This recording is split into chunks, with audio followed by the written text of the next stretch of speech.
اچھا انعام صاحب، آپ نے بہت خوبصورت باتیں فرمائی. سب سے پہلے آپ نے فرمایا کہ مرد کو مرد ہونے کا حق دیا جاتا ہے لیکن عورت کو عورت ہونے کا حق نہیں دیا جی جاتا.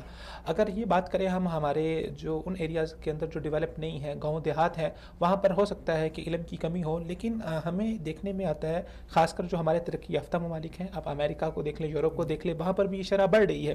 اس کے علاوہ ہمارا وہ سیکٹر جو ایجوکیٹڈ سیکٹر ہے، آفیسز ہیں جہاں پر لوگ پڑھے لکھے ہیں، ہمیں یہ واقعات زیادہ تر وہاں پر دیکھنے کو آتے ہیں. حالانکہ اگر آپ گاؤں دیہات میں جائیں، وہاں پر شرم و حیا اور ایک دوسرے کا لاج ابھی تک رکھا جاتا ہے.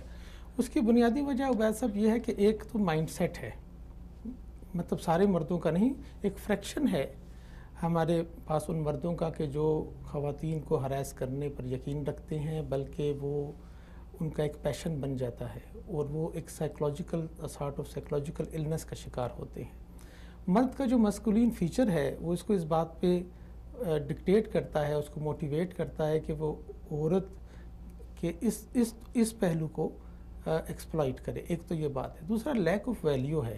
بے شک ڈیولپڈ ایریا ہو، ڈیولپڈ ایریا میں عورت کو جب تک اس کی پوری ویلیو نہ دی جائے تب تک آپ اس کو اس بات کو انشور نہیں کر سکتے کہ وہ خصوصاً جنسی تشدد کے واقعات سے عورت کو بچایا جا سکے. ایسا ماحول عورت کو فراہم کیا جائے کہ جس میں عورت کا تحفظ ہر ڈائمنشن کے ساتھ یقینی بنایا جائے.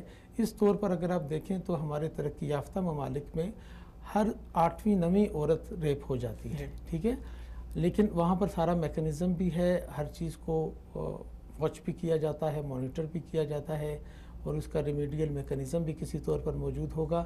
لیکن جب یہ واقعہ ہو رہا ہوتا ہے اس وقت عورت کے بچاؤ کی کوئی تدبیر نہیں.